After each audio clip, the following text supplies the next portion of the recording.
750 కోట్ల మంది కొరకు పుట్టాడు పిడి సుందర్రావు. దేవుడు పిల్లలారా, మన పక్షాన్ని ఎవరున్నారు అనుకున్నారు? లోకాలను కలిగించిన నా తండ్రి, మన తండ్రి, మనందరికీ కన్న తండ్రి. ప్రపంచం అంతా శకపురుషుని గుర్తించింది. చాలామంది ఉన్నారు కదండి. చక్రవర్తులు ఉన్నారు, మహామహులు ఉన్నారు, రాజులు ఉన్నారు, మహావీరులు ఉన్నారు. ఏ ఒక్కరిని గుర్తించలేని ఈ ప్రపంచం ఒక్క యేసు దగ్గరికే వచ్చారు.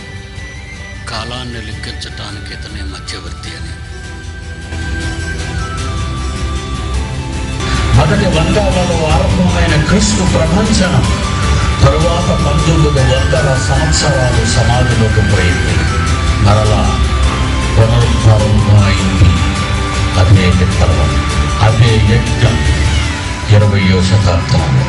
దీనికి అడ్డుగా ఎవరైనా వచ్చినా, అది దేశమైనా, అది అగ్రరాజ్యమైన వ్యక్తి అయినా, అధికారి అయినా అడ్డంగా దేవుడు వేసేస్తాడు వాళ్ళని. తప్పదు. బైబిల్ నిజమైన దైవ గ్రంథం అని నిరూపించి చూపిస్తాను. బైబిల్ జోలికొస్తే ఊరుకోను. క్రైస్తవుల జోలికి రాకండి.